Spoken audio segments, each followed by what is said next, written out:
So we've got a very good, interesting panel here with a good cross-section from the industry and also from the SEC as well.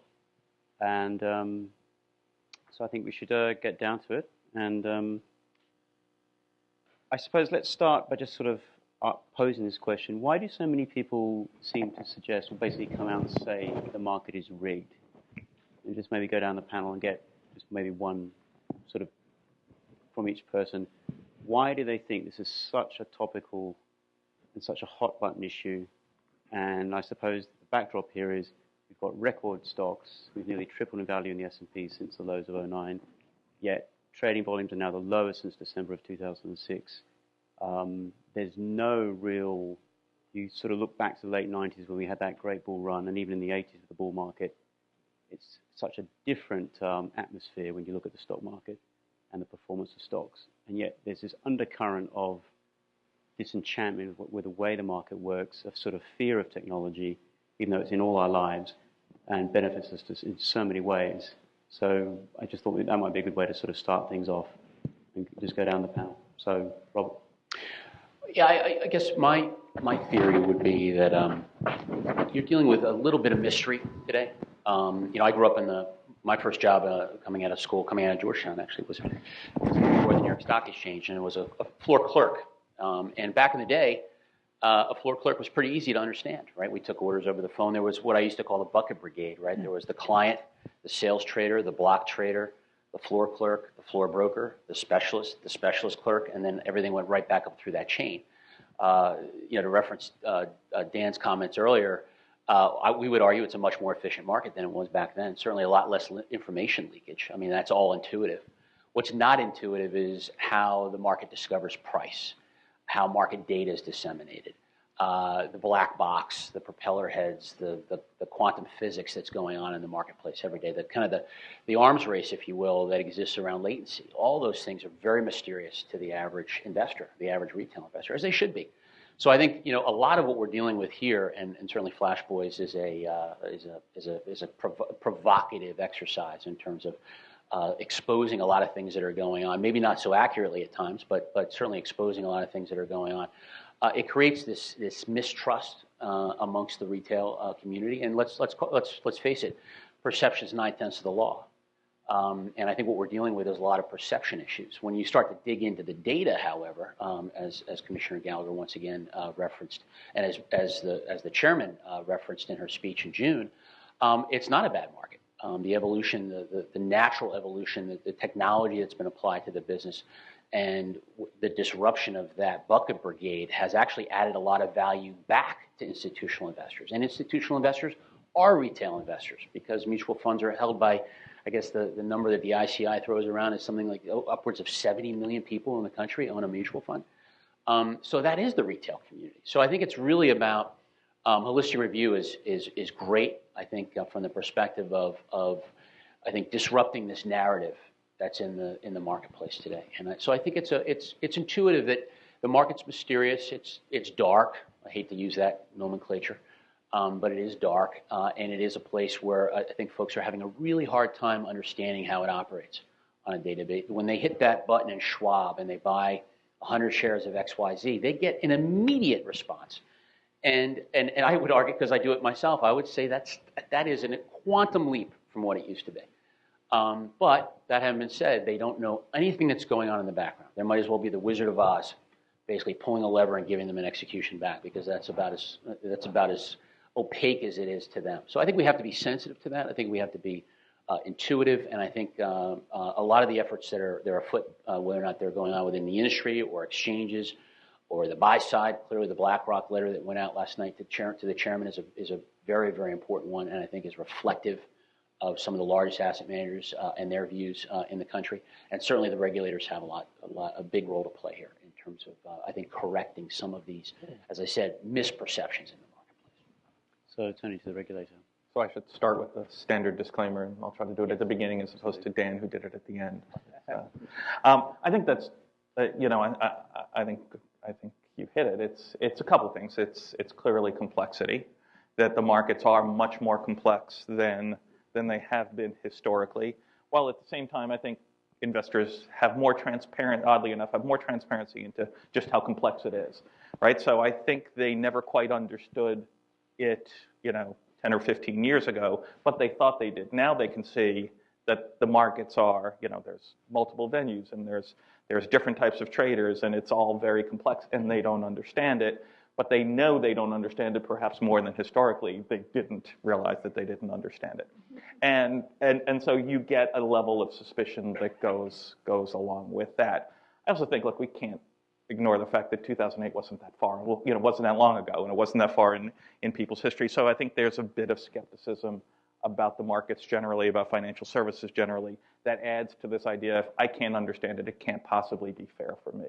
And so Robert's exactly right. I mean, you look at the investor experience has never been better. And as we start to undertake things like holistic reviews, we have to be very careful that among the things we do, one of the things we don't do is degrade the retail investor experience, or if we do, we're making a very careful, eyes wide open decision around, maybe one class of investors could do better if one class of investors maybe gets degraded slightly. Those are very difficult questions, but we've got to make sure that we appreciate, whether they appreciate it or not, just how nearly seamless in almost all trades the retail investor has an experience. And so I think, that's part of it too, is you've got to turn a little bit of a deaf ear to react to the notion that it's rigged, because in fact, most people are having a very good execution experience in the equities markets.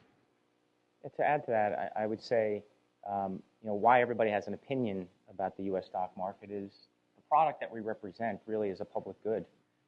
Similar to water, clean water, or electricity, it's a lot of it's a foundation of our society, but we take it for granted. But how things change and how your portfolio is handled, that's a very passionate subject for the general public. So if I were to break it down into themes about why there's such a hysteria, I would say maybe break it down into 3 C's, which is, you already talked about it, complexity. We have over a dozen exchanges. We have dozens and dozens of ATSs. There's the appearance of conflicts. So there's conflicts have always been in this business. There's conflicts in every business. How brokers route orders. Are brokers taking advantage of me?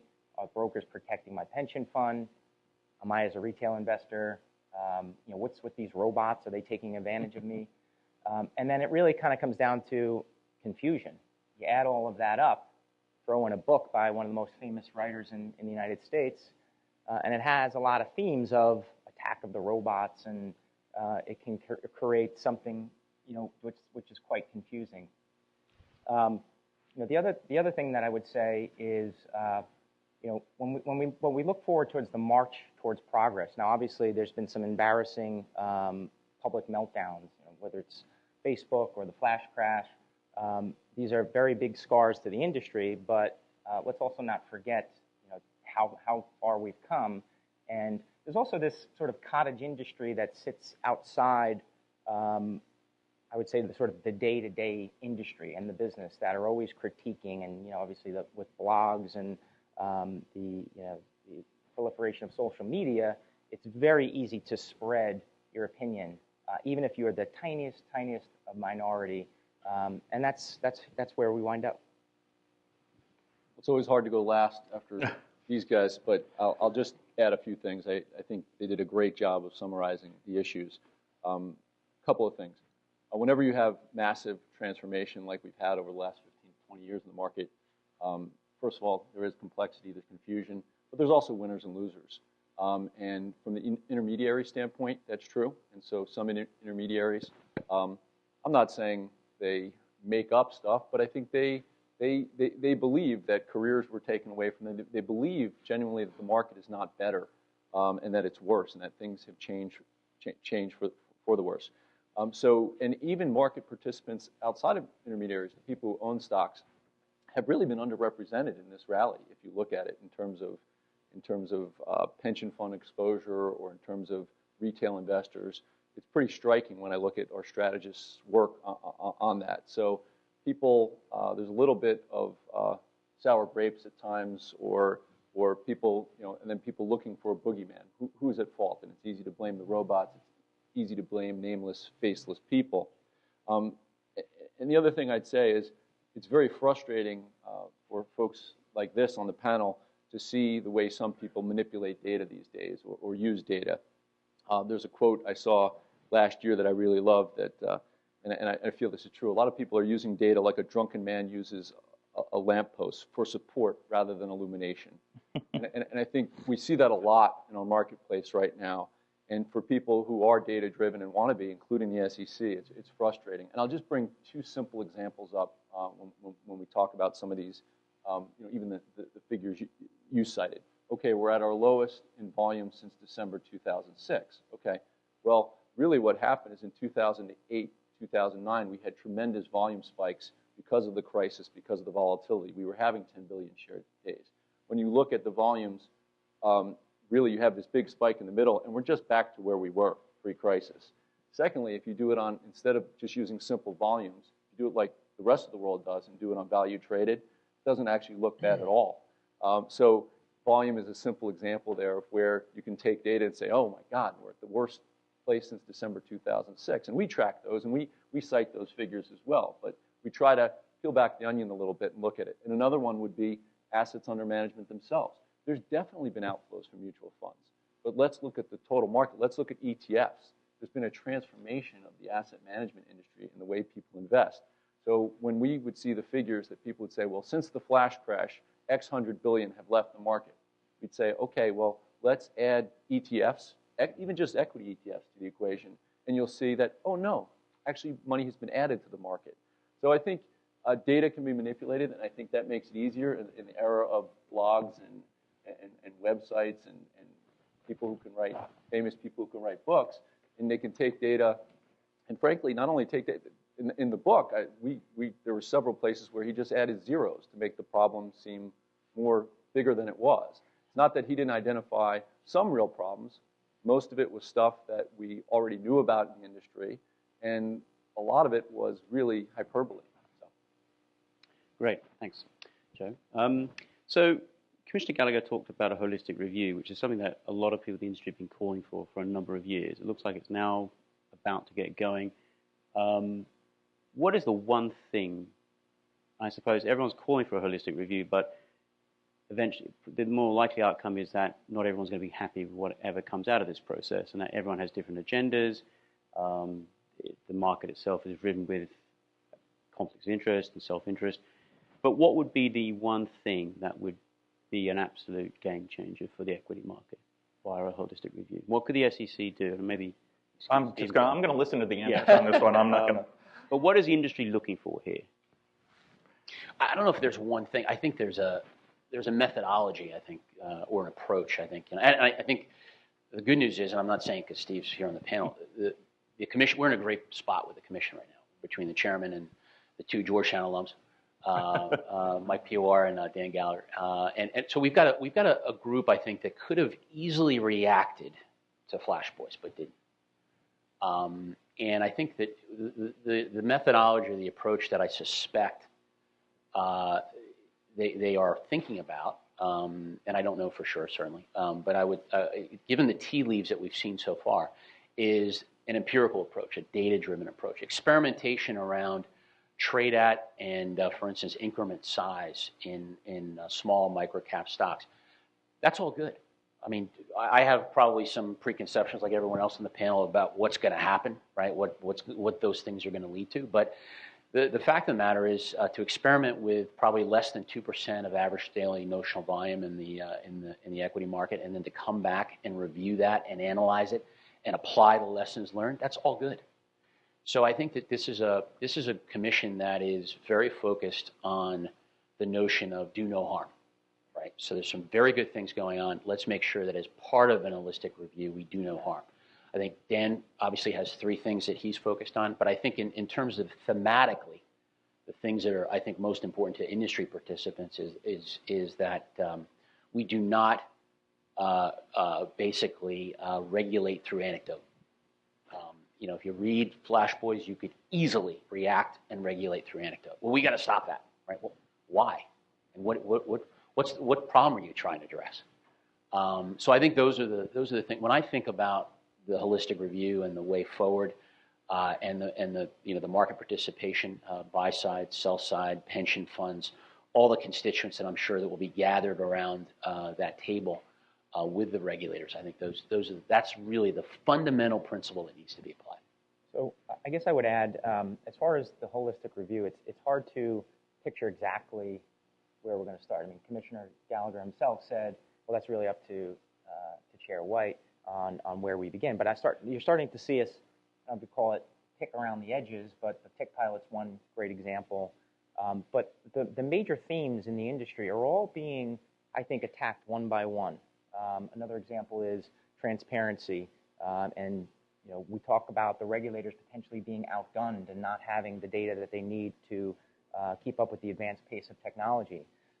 Just speaking as an SRO, we're working on the consolidated audit trail. It's a massive amount of work for a massive amount of data, and these things, it's going to take time. But what that brings me to is that when we think about issues like high-frequency traders or conflicts of interest, our brokers, really doing right by their customers, really it does come down to shedding light on how orders flow through this vast, complex system. So I do think we are attacking these issues one by one. As far as a holistic review, it does come back. Everybody, I think, in the industry is agreeing, let's make data-driven approach. It's probably the biggest buzz phrase in the industry now. But I think what you are seeing this happen, which I think is quite encouraging. I guess the first thing I'd say is we're not expecting massive change in the next few years. So I'm not sure what the timing of this holistic review will be. But what we do is we look at what's happening now. And we look at, Chair White gave a speech in June in which I think she pretty much laid out an exact roadmap of what they plan to do. And if you look at it, it's going to take a couple of years to implement.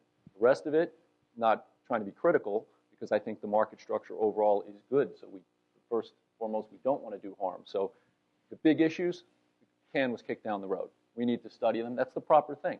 We can't make decisions on these things. Steve's speech or congressional testimony, again, elaborates on those types of things. And so I think there's a roadmap out there of what actually is going to happen. It's hard to predict, whether we'll get big change 5 years from now. That's hard for me to do. I bet, like I have the past 3 or 4 years, that we're not going to see massive change in the market structure in the next few years. After that, it's a little bit of a wild card, and also it's always dependent on crisis. If we have more flash crashes, things like that, or stock market crashes, even having nothing to do with technology and things like that, that we could see change implemented more rapidly. We could see Congress get involved. But Congress doesn't have much appetite for this. Bunch of hearings and roundtables back this summer, but that's because they have to respond to Flash Boys. They have to talk about it. They have to be on top of it. And I think the SEC is on top of it. If I think about, practically speaking, what are the things that, as market participants, I can actually see agreement on that we need more of, the first is transparency. Whether it's order routing disclosure or order types, the exchanges have gotten much better there, and we're seeing the SEC, again, in their plan, laying out that there is going to be more order routing disclosure that brokers are going to have to give to their customers. So we're going to see more transparency. That's a certainty, and I don't see anyone resisting that. So I think that's a very good thing, especially when we're in a marketplace which there is this perception of unfairness and darkness that Bob cited. So I think transparency is one we can count on. The second thing that is a little harder to figure out where it's going to end up, I guess we know where it's going to end up. They're doing a tick pilot, a wider tick pilot, but I think everyone agrees that small caps probably haven't benefited to the same extent as the mega caps and the large caps with this transformation. The numbers are undeniable. I know we'll get into it later, but you look at the improvements in transaction costs for institutional investors, and you can look at ITG's numbers, you can look at ITG's competitors' numbers, and you will see very similar trends. Maybe they should have gotten better, maybe they've stalled, that's all true, but the transformation of today versus 15 years ago is undeniable. But with small caps, when you look at certain studies, you look at decimalization studies, you see that they just didn't benefit to the same extent. I'm skeptical that the wider tick pilot is the solution because I think we're going to widen spreads, widen effective spreads, and I don't think we're going to see any real increase in depth. However, I applaud that we're thinking about experimenting with this stuff, especially on small caps. I'd encourage academics and market practitioners to think more about this. One of the things I thought of, which I'm not sure if it makes any sense whatsoever, but if we look at SEC fees and we cut SEC fees for the small caps or eliminate them, it wouldn't have a real big effect on the wallet of the SEC because it's a small part of the market, but might it bring certain liquidity providers in that haven't looked at it before? I don't know. But thinking about those types of things for small caps is something I think most people in the marketplace agree makes sense. Great, Joe. Well, So a handful of observations. I think those are all excellent points, and I especially like Joe's because there's a little bit more of a runway for us to get work done. So I don't hear that very often, so I'll take it when I can find it. So Mary Jo did set out her priorities in a speech in June, and we've talked about them as the shorter term and the longer term, and I won't go through the short-term list, but folks have gone through it before. I think we like to think about that not as part of a holistic review, but as part of a process of closing some gaps that need to be closed before you start that holistic review. So that said, I think if we were 3 to 5 years down the road and all we had accomplished was those 4 or 5 or 6 things that we've been talking about, that would bring a certain amount of stability and a certain amount of transparency to the market. But I don't think anybody 3 to 5 years down the road would call that a successfully executed holistic review. So we have to think about how we penetrate into that space, and part of that is how you chunk these issues, right? And so, Bryan said, you look at things, taking them one at a time. I think historically the Commission has done that, has responded to stimuli, and has done that in a very effective way, especially on a lot of the infrastructure things. But, if you take them one at a time, it's very difficult. If you try to do them all at once, it's extraordinarily difficult. You never get anywhere. And so part of this process is how do we, as we are studying these issues, as we are trying to develop data to help us formulate, as we are expanding the circle of people we talk to in terms of formulating things, how do we chunk these things in ways that are logical and are of the right size, where you're minimizing, you can never eliminate, you're minimizing the possibility that when you're doing something in category A, you're going to affect it in category B, and do things that are big enough that you can look at them somewhat holistically, but small enough that you can actually accomplish something in a reasonable period of time. When we first started having these conversations, we got into a debate about holistic versus comprehensive, and I was like, I don't understand what either of them means. So you can pick whichever one you prefer, because I think they all sort of gloss over the bigger question of how exactly do you attack all of this at once.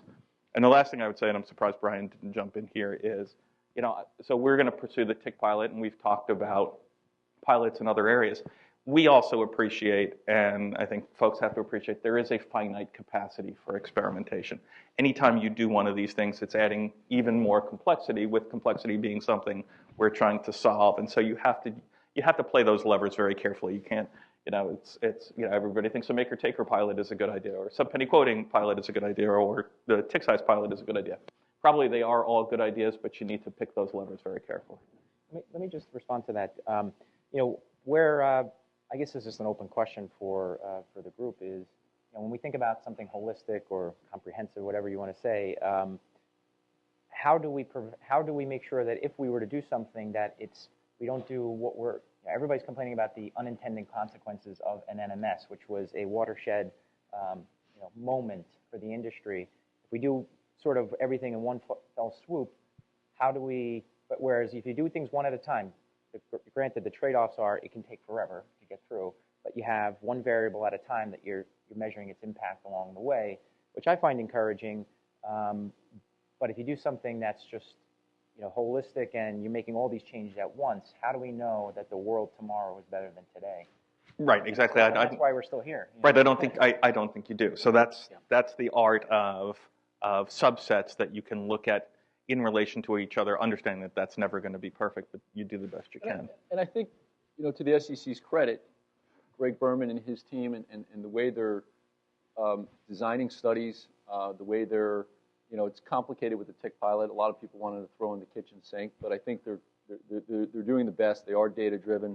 Midas was a great step, and I feel that what we need to be careful of when you go one at a time is just how it's done, because I'll give you an example. So I was down in Congress. This was over a year ago, and I went in someone's office and they handed me something that someone had sent them about a maker-taker pilot.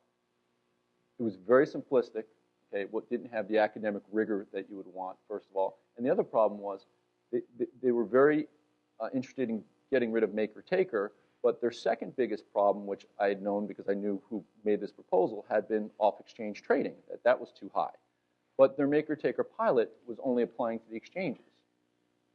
And I was like, well, you're going to shift flow off exchange if you have a ban on payment for order flow on exchanges, but you don't off exchange.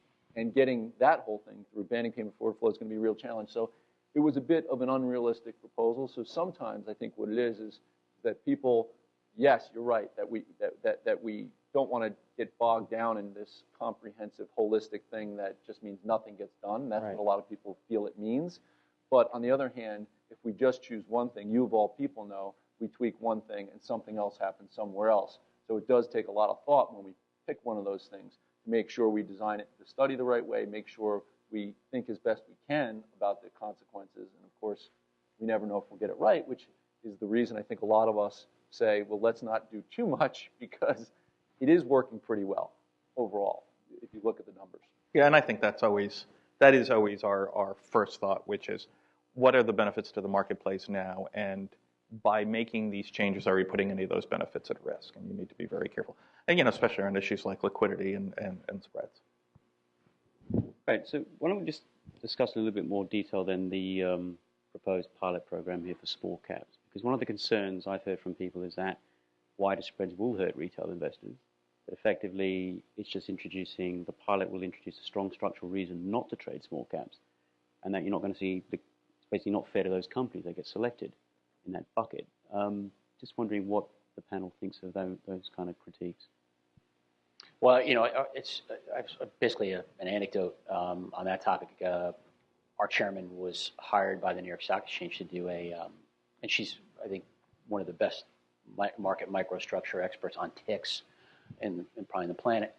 And she was hired by the New York Stock Exchange to do a study on tick size and the effect on liquidity.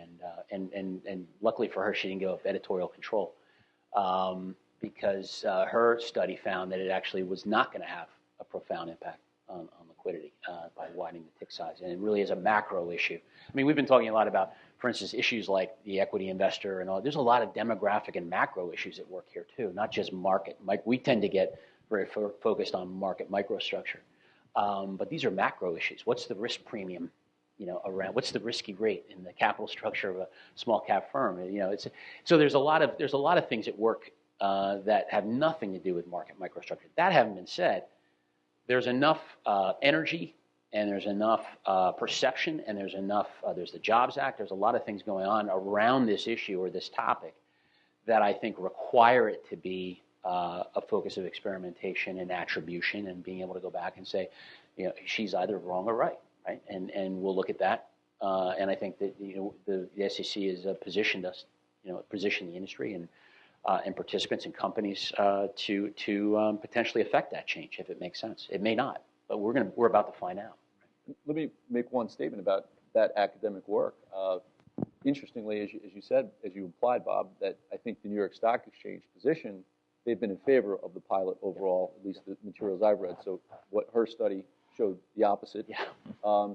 And most of the academic work, someone had asked me for some information on this, and over the weekend I happened to review a lot of the papers, and the bulk of the evidence would suggest that this is not a fantastic idea. Probably not going to have a huge effect, but it costs the industry. And so, I don't happen to be a big fan. But the reason I mention that with the academic work is that I think one of the things you hear often is, oh, well, those studies that say the markets are better all were funded by HFT or they're all funded by exchanges. Some of them were, that's true, and we're actually trying to peel the onion back on that, so to dismiss some of that stuff, because I think some people have got tarnished unfairly in that. But I think there is some good work that's been done, and it's not always in favor of the positions of the people sponsoring it. But what I would say is, back to what you started with earlier, Bob, about the floor. If you think about small caps, one of the problems that we have is the environment changed. We used to have specialists that really supported small cap stocks to win the listings of the big companies where they made money trading in and out. So there was a sort of a subsidy given to those smaller cap names back then. Same thing, I think, in essence, was happening with NASDAQ market makers. They were making money from the research and the offerings, so they would have loss ratios when they're covering a Fidelity. They were expecting to lose money. That means they were giving liquidity when it wasn't the right thing to do necessarily for their own position. So I think we've lost that. So with that gone, I guess it doesn't surprise me that small caps have faced challenge, because the reality is they're small caps. They don't trade much. Some of them trade by appointment. So when someone comes in and wants to buy 1 million shares because they think it's a fantastic company, well, if that's 10 times a day's volume, yeah, it's going to feel like it's not trading very well. So part of it is a reality of trading small caps. It's always going to be difficult. It doesn't mean that we can't come up with solutions, but the old way of doing it, where there were these kind of artificial subsidies that I think help small caps, are gone. Nothing replaced it. So I think it is true that we need to look at, well, are there things that we can do? So, speaking from as an exchange, just following this issue over the last 5 to 7 years, we've been talking about this. How do we help the small cap issuer? How do we help the small cap companies? That was a lot. It was at its peak, really during the days when there was like a dearth of IPOs in this country, and now we've kind of had a rebirth, and the IPOs are roaring back. The number of them, I mean, but the same folks who really have been pushing this, and then it got thrown into the Jobs Act, and really Congress latched on to this issue.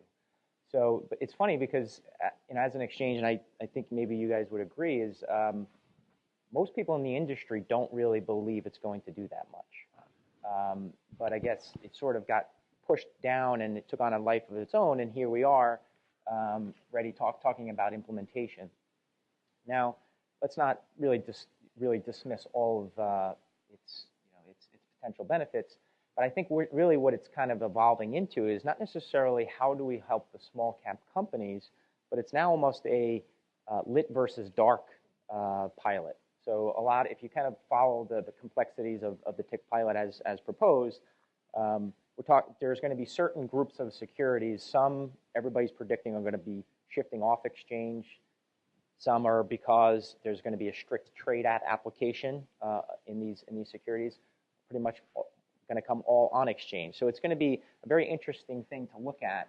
Obviously, these are not the most liquid securities out there, so we'll have to take the results with a grain of salt. But it's kind of come from a little bit of a capital formation. How do we help these companies go public, support them in the secondary markets? And years ago, the secondary markets were blamed for the lack of IPOs. Nobody's really blaming that anymore.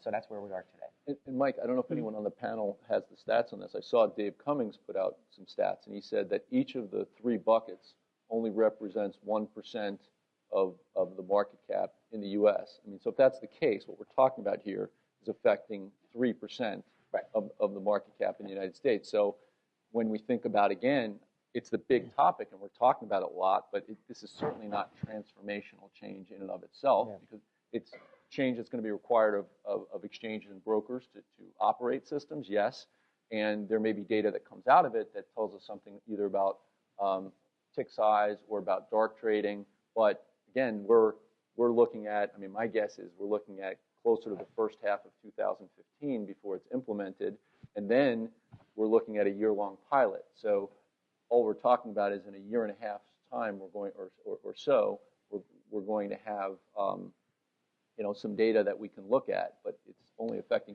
3%. If that number's right, I don't know if we looked at it. Right, and it is always important to note that trade at is in there because of a desire to make sure that the thing we wanted to test, we could test effectively. And there is that concern that without a trade at bucket, you would just see more of an experiment on lit versus dark.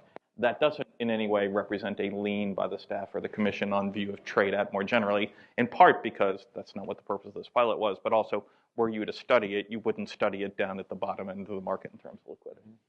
Let me just add one thing there is that the one thing that I worry about is when you call something a pilot. Now, obviously, pilots sometimes get indefinitely continued. Penny pilots and options is a good example of that. But one of the reasons why we were doing this is to help support the issuer, and a lot of that is the ecosystem around it, which is the investment banking.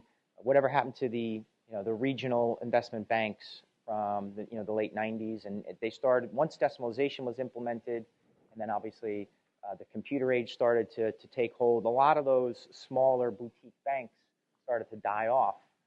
Then there's the demise of the specialist system down on the traditional floors. So where I'm going with this is that when you set up a pilot, all that infrastructure is not going to be replicated in a year's time or even 2 years' time. If people are saying, okay, if it's only 3% of the names, these are very illiquid names, I'm just going to do the bare minimum I need in order to get my systems ready. But I'm not going to overinvest in trying to help these names because I'm not sure when it's going to go away. Right, great. So let's turn to the issue of market fairness issues and I suppose transparency. And obviously, the New York Attorney General's office made quite a splash recently with Barclays dark pool. What guarantees are there for investors who want to trade in the dark? And let's make it clear that there are legitimate reasons for trading in the dark if you need to move size. You want that anonymity. You don't want that information leakage. But it struck me that the New York Attorney General's office is sort of getting here at an issue where you've got people trading and the rules are different, basically.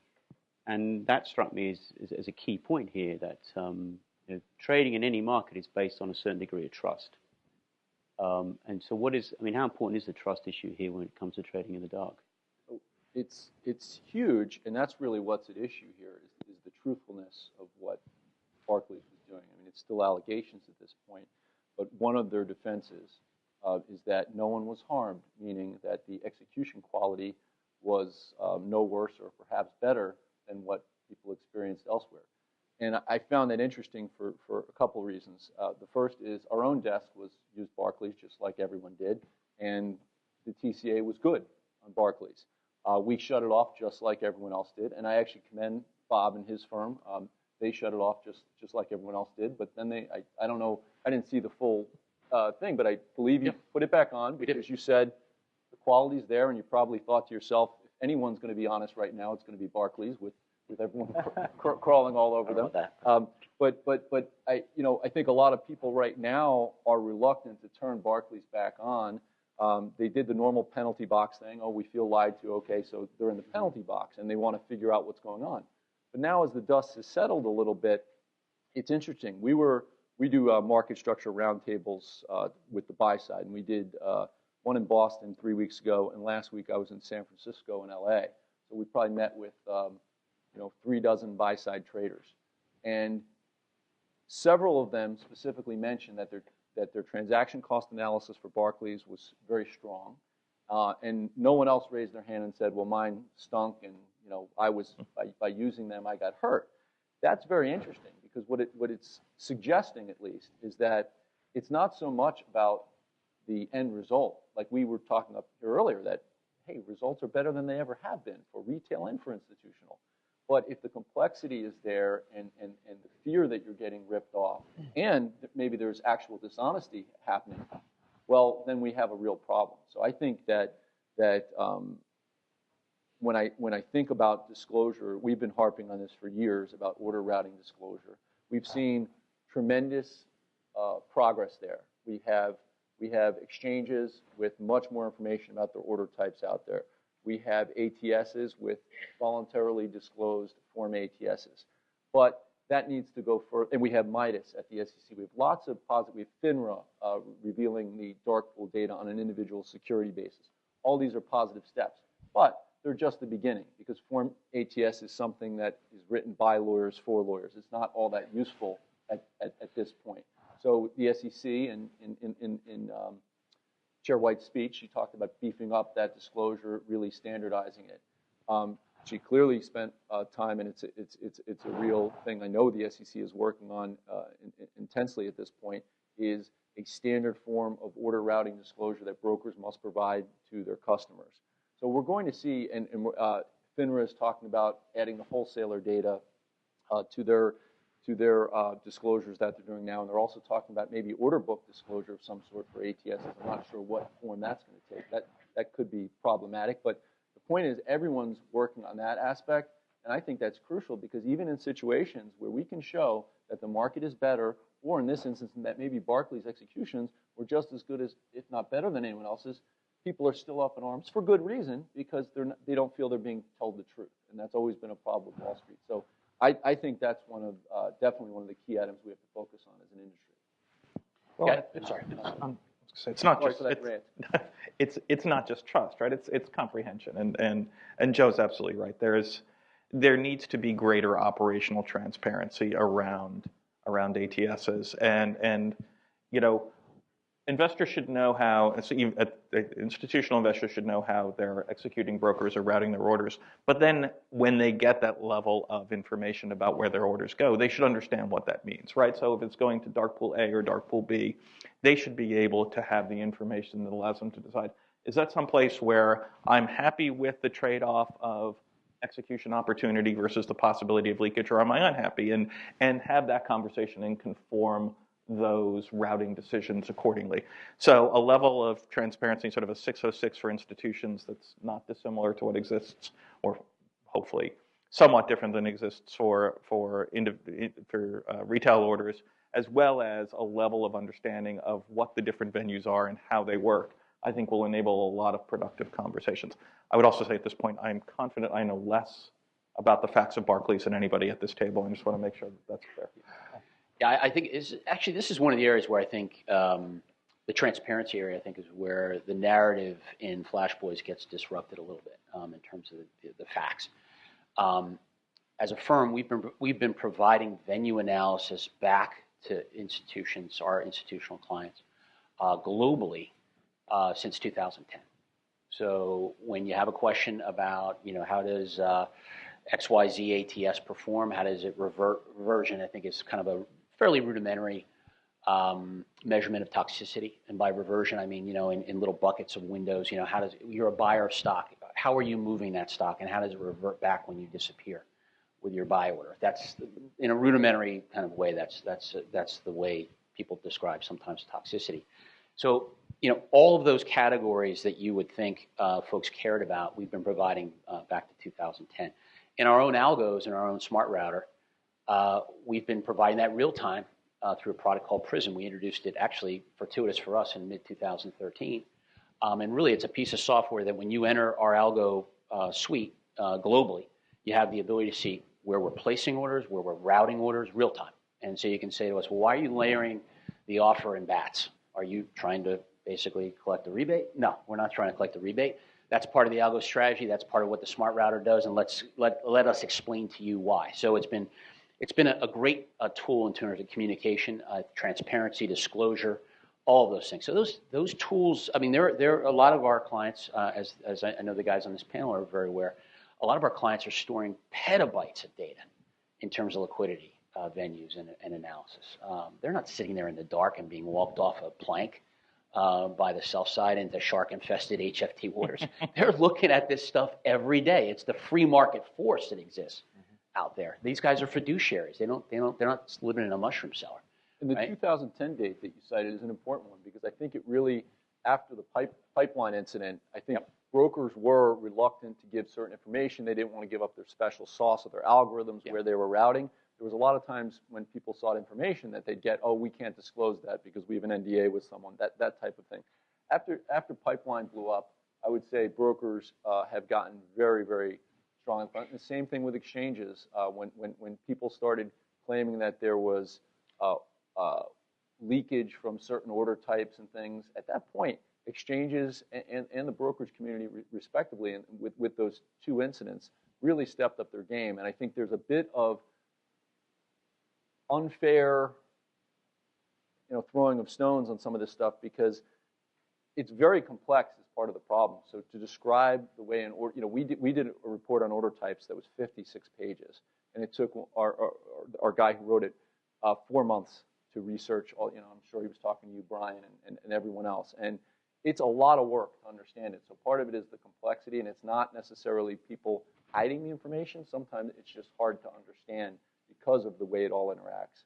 So, but I do think since 2010, we've seen a market improvement, and it continues to improve. And what we're seeing now is we're going away from the voluntary disclosure to more mandatory disclosure, which probably is a good thing in the end, and I think most people aren't objecting to it, in part because smaller asset managers or smaller brokers who maybe don't use certain products as much maybe have a little harder time getting the information, or maybe they have the harder time getting the resources. to analyze the information. And when you have standardization and all this collected, what you're going to see is vendors coming out and offering more analysis. People like ITG have been doing it for a long time on a product basis. We've been doing it on a custom basis for a while. But I'm excited to see standardized information because then we can more productize it and go out there more with a regular product or service rather than having to sort of recreate the wheel based on the data that someone has collected, which is sort of the boat we're in today. And if you look at the retail experience, right, standardization didn't necessarily lead to the cottage industry that everybody thought it would, but what it did lead to was a level of competitive, comparative transparency where everybody was looking at everybody else's numbers, and that level of competition was the transparency around the competition, I think, served the purpose. So 605 and 606 I don't think worked entirely the way the commission thought it was going to work, but it had the same benefit at the end of the day. Great. Well, let's look at the topic of SIPs, because that was raised by Commissioner Gallagher this morning, and I thought it was very interesting because, again, it's another issue which people like to talk about, and in particular, the sort of speed differential between the SIP and the direct feeds from the exchanges. I mean, what should be done? Should the SIP model be discarded? Is it outdated to have a utility type and we just have all the direct feeds fed into a third party? Everyone then kind of has the same speed. Well, yeah, it's interesting. It's an interesting issue from a practitioner perspective, right? So one of the issues you have, we manage both SIPs and direct feeds. So this is not about. As does everybody. As does everybody, right? I mean, this gets back. And let me tell you in the real world why the SIP is still important. And the reason it's important is because the market data vendors coming in through the screen, Bloomberg, Reuters, et cetera, all provide SIP data, right? So when someone... It's also important because it's the regulatory benchmark. Exactly. So you've got this yin and yang kind of pulling in different directions. That needs to be unified. I think Commissioner Gallagher is absolutely right. There needs to be an industry standard. Let's go in that direction. Boom. Now, but that has implications not only for broker-dealers, it has implications for vendors and exchanges and a lot of other parts of the ecosystem. But the SIP today is the reason it remains is because of that, right? A lot of folks in our position, and I'm sure other guys in the business, we manage direct feeds in our algos and our smart order router, and we have to be lowest latency, right? Because we have to compete for liquidity with HFTs every day. That makes us better, to be honest. So, but there's this SIP issue where sometimes you'll see something in SIP that is off sequence versus the direct market data feed, and vice versa. So you'll say, oh, geez, what happened here? Why is this block printing here when it looks out of sequence? But it's a SIP issue. It's a hiccup. It's a hiccup in the consolidated or aggregated amplification of that data out to the community, right? And the big hiccup was last year with NASDAQ in August of 13. That was a big hiccup. But let me compare and contrast that to Europe, right? Europe does not have a consolidated tape. It is a nightmare. And one of the biggest mistakes that the regulators made in Europe was they did not deputize someone to basically manage the market data feeds, right? And there was I think they were trying to ultimately to avoid the exchanges in that capacity. Well, why not the exchanges? The exchanges are the best utilities on the planet for doing that. But they could be one of relative to other folks as well. There's probably a lot of guys that are qualified to manage that. So you ended up with this boat thing, and then and TCA is messed up, and you have to manage as a broker. You have to manage your own feeds in a very, very different way in Europe, and it hasn't done anything for market confidence. That's for sure in terms of institutions or retail. So that's a bad example of what to do. In the U.S., I think we're at a stage where I think given where latency is, given the importance of uniformity and transparency, all the things we've been talking about this morning, it's the right time to address it and to come up with one unified. But that's the real world application here. So when people say, "Oh, it's about brokers trying to latency arbitrage their clients," are you kidding me? Come on. That's so far off the radar in terms of the facts, right? It really is about what the client's seeing in front of his screen and what you're providing him in terms of execution, right? And that's the real world application of what we're talking about here. So the SIP, Commissioner Gallagher talked about its origin and back to the 70s, and it's really you look up utility in the dictionary, and SIP is a great example. So utilities have a lot of benefits in that it's standard, everybody understands it, as Stephen said. Firms use it for, it's the regulatory benchmark for what's the public quotation. Then also, but the trade-offs with a utility are sometimes they're not always kept up to speed with the pace of innovation.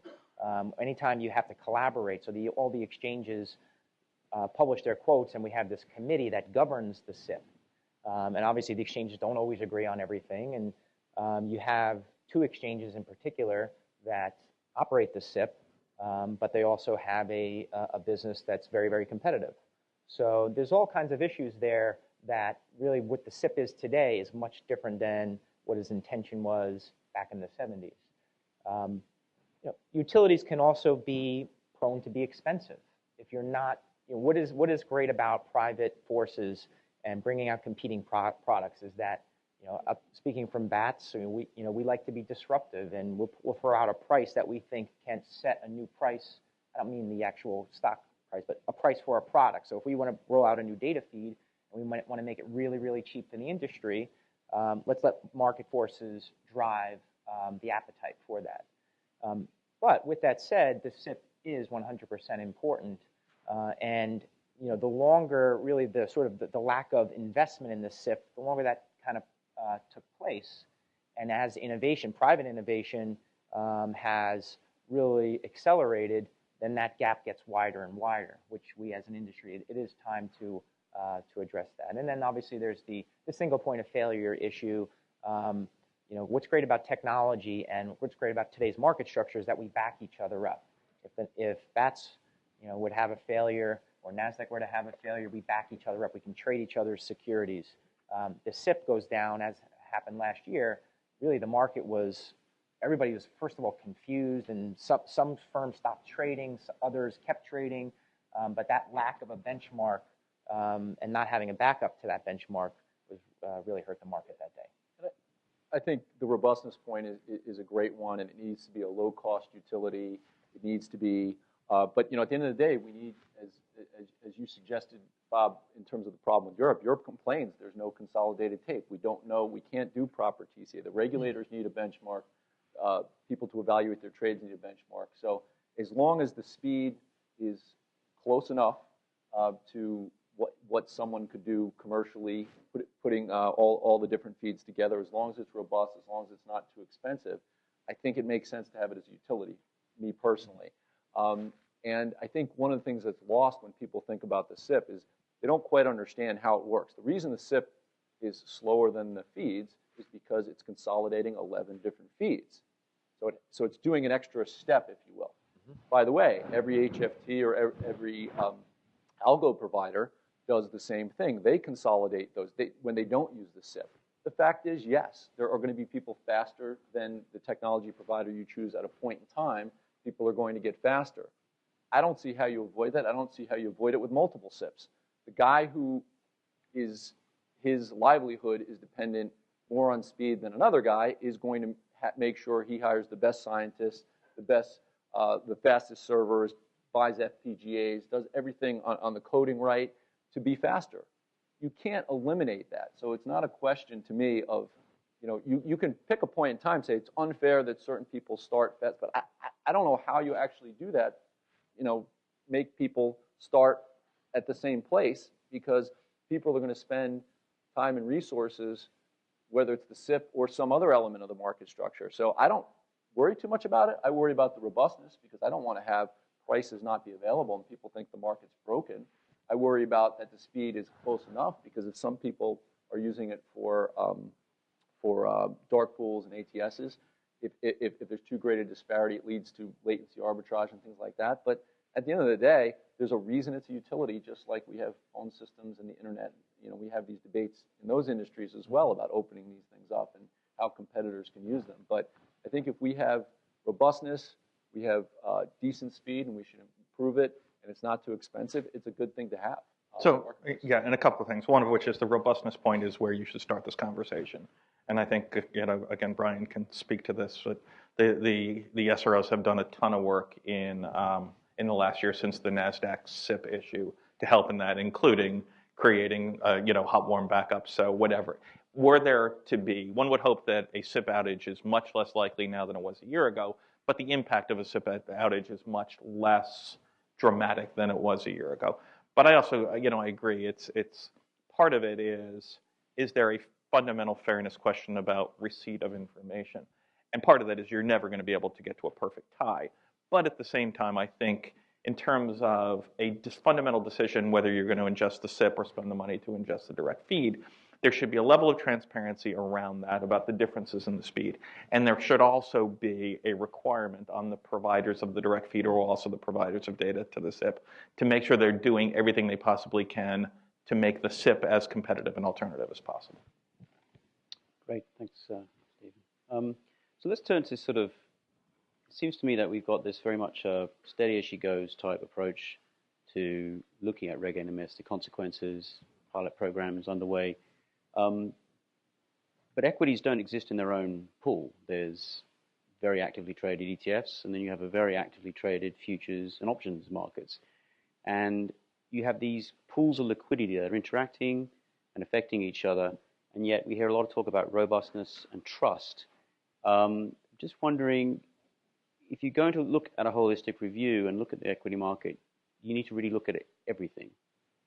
And is enough attention being paid to what's happening with futures? And I know we have different regulatory regimes here, but it strikes me that the growth of ETFs and the growth of futures trading and options trading in particular, if you look at the growth of options on VIX, for example, which has come from nowhere.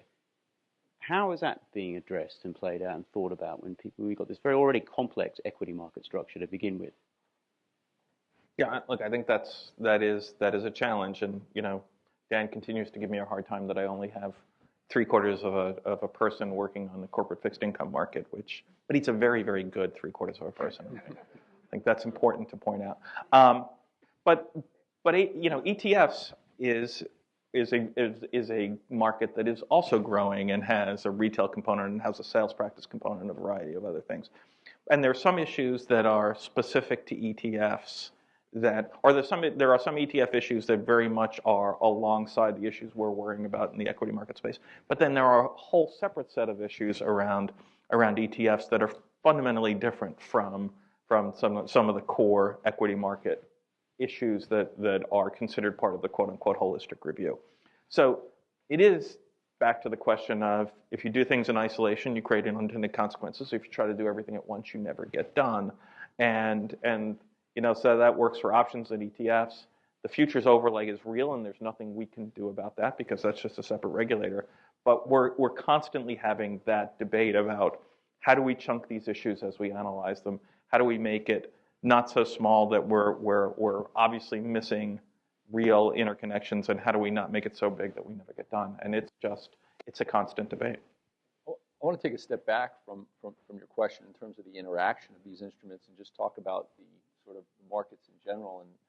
And Commissioner Gallagher touched on it, and we'll have a panel at the end of the day about this. But when you compare, say, the fixed income and the FX markets to the equities markets, I mean, there's no comparison in terms of the pre-trade and post-trade transparency.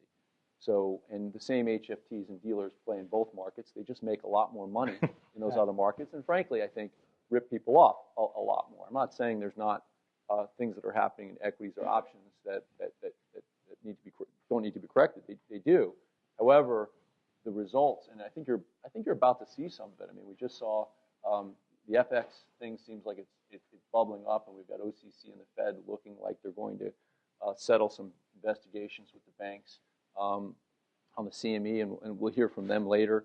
We've got an arbitration case with Alston, a big HFT firm that allegedly is spoofing in some way between the U.S. Treasury market and the futures. I mean, these are big things that are beyond what we've seen in equities. Frankly, the equities cases that you've seen where people have gotten in trouble have mostly been small day trading firms. You really haven't seen a big HFT get nailed for anything like market manipulation, et cetera. At least I haven't. But we may be about to see that in the FX market with the dealers, and we may be about to see it in the Treasury market. Again, these are allegations, so what do I know? But there's I think no one would deny that the level of pre-trade and post-trade transparency in equities versus these other markets is sort of night and day. And those markets have improved, and of course Dodd-Frank is pushing things, at least centrally cleared, but maybe on exchange there might be more. But we see the CEFs not doing very much volume, as a for instance. So not to deflect attention from the equities markets, that's what we do. We care about them immensely. It's important to our capital markets, and they can be improved. But if we look at, no offense to you, Steve, right, that you only have 3/4 of body devoted to that market, and the amount of you're spending on equities, it's a full 5% of my time. So. Yeah, and it is what hits the papers and what people want to talk about. But these other markets have, I think, bigger warts than the equities markets. Yeah, look, I don't think there's any question about that. And part of it is, the equity markets are the topic of conversation. But I say this all the time, especially in the retail space, execution quality. It's hard to imagine that there really is space for material improvement of that. I think obviously on the institutional side, it's a different analysis. But you compare that to the retail experience in the fixed income markets, it's night and day. And so you really, obviously we're gonna dedicate a substantial amount of resources to the equity market structure issues, but we can't lose sight of the other markets that perhaps need even more attention. Yeah, I think we've been doing a lot of work on the FX side in the last 2 or 3 years, and I think the fallacy we found is that when you first approach an institutional investor, and really what drove this was the custodial issues that started hitting the tape around the bundling of custody fees and trading and FX trading, and it caused an explosion of, at the end, pension plan sponsor. They started asking all the right questions about okay, you're bundling custody, but how does this all work, right? So you're giving me a very small ticket charge for every trade I do, but you're making it back and more on the FX side. So that unleashed the same things we've seen in equities, which is this pursuit of transparency in terms of FX execution quality. And what we found in our data, as we built out the data set over the past several years, is that really is a fallacy, that it's a big market, but it's certainly a market that continues to be controlled by an oligopoly of balance sheets, right? And it's very antiquated in terms of, it's not antiquated, I'd say, it's not nearly as efficient as the straight-through process that we have in equities, right? So it creates a lot of frictional costs that folks don't really understand quite clearly yet. There's a lot of energy around the fixing and manipulation and all those things, but there's bigger issues in FX, much bigger issues than I think even you're reading about in the paper. And that's coming out in the FXTCA data loud and clear. And I think institutions are starting to step back and say, listen, I'm going to take more direct control over this process than I have in the past. I have a fiduciary responsibility to do that. And unlike me, who just trades equities and options, Bob's firm is in these markets and is one of the experts in transaction cost analysis. And I saw you're doing fixed income as well. So they're looking at all these markets, and again, the differences are pretty stunning. Yeah, and I think that will drive. There's one of those free market forces that will drive change, structural change. And I think clearly when you start to peel back the layers of the onion around the fixed income market in the U.S., investor protection is, if you go into Trace and you see these odd lot trades that are trading at massive spreads, they're coming into bulge bracket retail shops, they're being churned and burned and thrown back into and as we consolidate the data feeds that are really kind of central to our new dark pool in fixed income, we see much tighter markets, right? I mean, we see a market that, we're taking it from ATSs, we're taking it from market, KIT, we're taking it from IDC, we're taking it from a variety of different sources and coming up with an aggregated, almost like a SIP-like feed for basically the beginnings of a negotiation in the U.S. corporate bond market, the first dark pool in the space.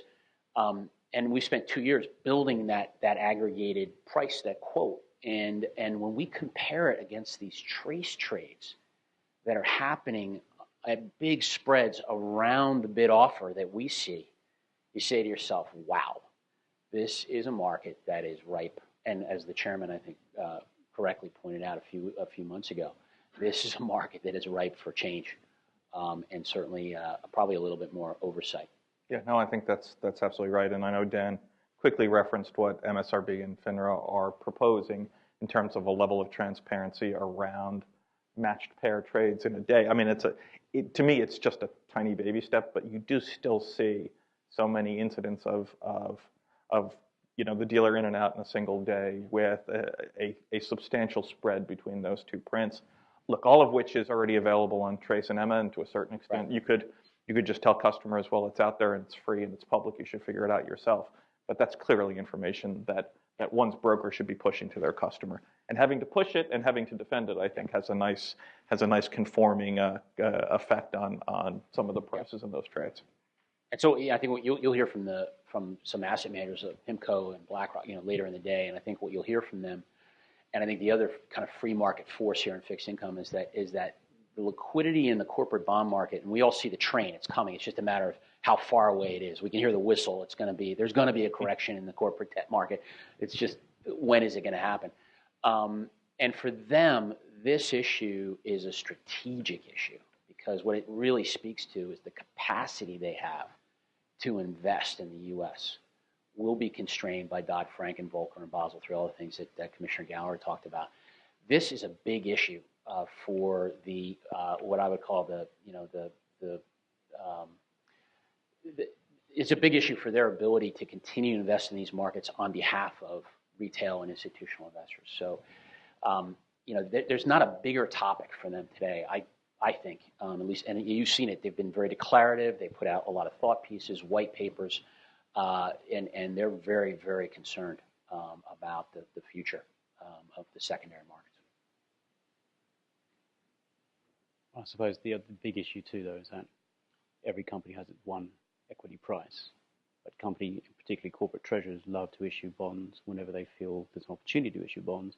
Hence, I think Citigroup, for example, has like 96,000 CUSIPs for bonds, all the various bonds and floating notes it's issued. So it's very difficult to apply that electronic trading model to a market that is so fragmented. There's truth in that, but I would also say that the U.S. options market has similar characteristics and really has gone electronic over the past decade or so. So historically, that was the case, that you had to find the liquidity from the dealers. You didn't really see many agents participating in the market because it was a principal-based market and wasn't really exchange-based. But ISE took it electronic, and really, even with the liquidity issues, I think that market has transformed and become a lot more transparent than it was 10, 15 years ago. So there's definitely resistance because of the issue that you say, and that the dealers do have some ability to resist change. But I do think it's possible, even in the illiquid instruments, to see a more transparent market like we do in options. I don't know what you guys think. You guys are in this market. What do you think, Bryan? Well, that's a perfect analogy, is the options market. Just think of how many strikes and series and just expirations are added. Now, obviously, it's all top heavy as well. It's like the old 80-20 rule with anything. You see in the treasuries markets, so really, as far as fixed income, treasuries are the only product that has really been truly adopted from a purely electronic basis. So I do agree that it is by appointment only. The more kind of different, not to use the word derivative, but issuances you have, then obviously you're going to be trading by appointment, and you'd need the dealer capital commitment. However, we heard, I think there was one lady in the audience who talked about kind of the disclosure and sort of the opaqueness. Market forces are going to drive change, and that will eliminate sort of the old club atmosphere that we're seeing. But look, part of it is you have to incent a class of dealers to provide liquidity and take positions. And so the options analysis analogy works to a certain extent, but there's always plenty of ways you can hedge an options position. I think what Dan alluded to briefly when he was talking about was some level of fungibility, some fewer asset classes, not just in fewer classes, not just in terms of complexity, but in terms of the ability to have some level of fungibility and some ability to hedge. But that actually, you got to figure out how to incent the CFOs and the corporate treasurers that it's in their interest to do fewer, not more, when at this point it's very much in their interest to do more. The other thing with corporates, I think, based on what I've seen, is that unlike options that are trading vehicles and hedging vehicles, in corporates, they can be that, but oftentimes people are putting them away. So a pension fund buys some, whatever Disney corporate, and it's sort of in their portfolio for the next 20 years for the life of it. So that liquidity doesn't end up back on the market. So even if you have principals willing to make markets, there's nothing. That's right. No inventory. Right. The issuer is happy for this to trade a certain amount in the first 6 to 12 months and then come to rest for the remainder of the life of the instrument. Right. I think we've got some time left for Q&A. So if anyone in the audience would like to ask a question of the panel, please raise your hand. And I think someone's got a microphone somewhere. Looks like everyone wants to go to lunch.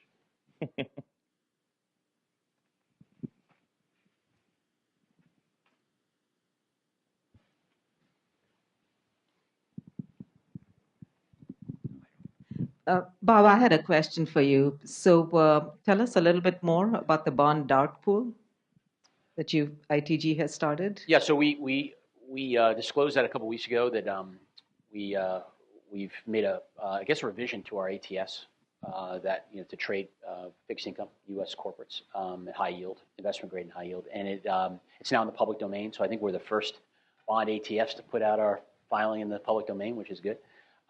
It's basically an effort to create something similar, but certainly we respect the differences and the nuances of U.S. corporate bond market structure relative to equities, but very similar in terms of its institutional. It's going to be basically point-in-time matches. We're pricing about 11,000 securities minute by minute. It really comes down to, as these guys were talking about earlier, 3,000 or 4,000 names that really are on the run before they disappear inside an index and you never see them again. So that really is if you think about the integrity of pricing and price discovery, it really is focused around those recent issuances, and there's a lot of activity there, and certainly a lot of inefficiency as we've been discussing. But I think we're going to take advantage of the fact that we can clear these trades because we're a DTCC member, so it'll be completely anonymous to the two counterparties. So it will be a dark pool. And we'll do point-in-time matches. And then ultimately, our goal is to start to sweep blotters the way we do in equities. So in other words, take the buy-side blotter and create matching opportunities real-time between institutions. So it is a blueprint that I think looks equity-like.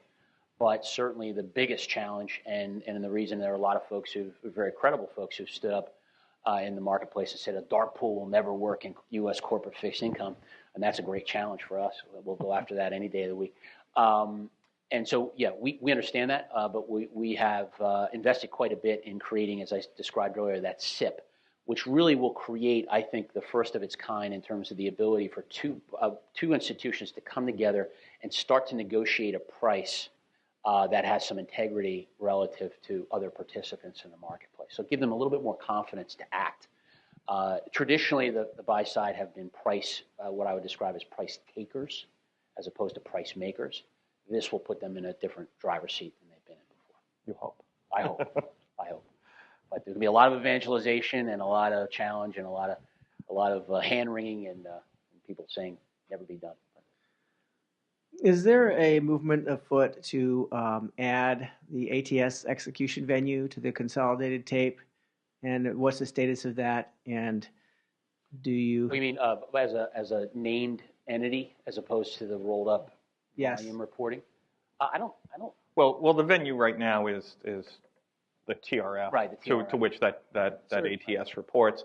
I think FINRA has, as somebody else alluded to, FINRA has started to create more transparency around what's happening in the OTC market. That just started with consolidated ATS volume on a delayed basis. It's now going to greater transparency around how much additional volume is being done by entities that have ATSs but also trade over the counter outside the ATS.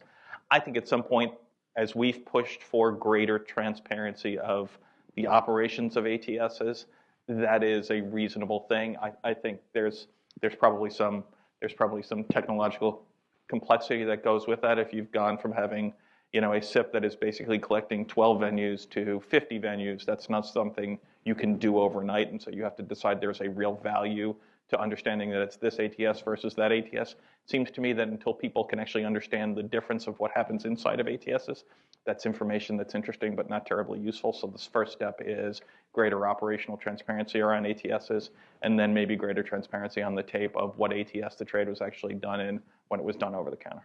I think ATSs these days have become like mini exchanges in some ways, but the original intention of dark pools and ATSs is to move institutional order flow with low impact. So the key issue with that, with reporting, especially real-time reporting, is are you going to expose an institution, even if you're masking that institution's order on, say, ITG or Morgan Stanley or Goldman? Can people pick up on patterns and reverse engineer? So I think the brokers, from my opinion, and institutions have been resistant to that. That's why you're seeing it on a delayed basis. I think it's 1 week delayed on the FINRA website. So people want to understand how big different ATSs are, what types of liquidity they have. But really, right after the execution might be a little too close to the point of trade.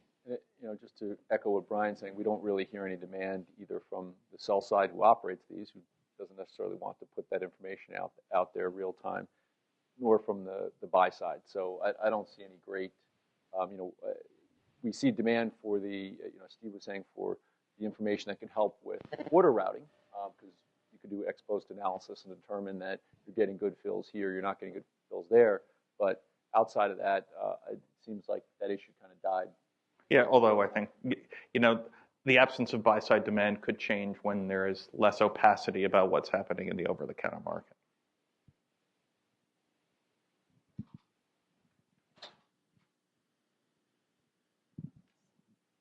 Great. Well, thank you so much, and please thank the panel.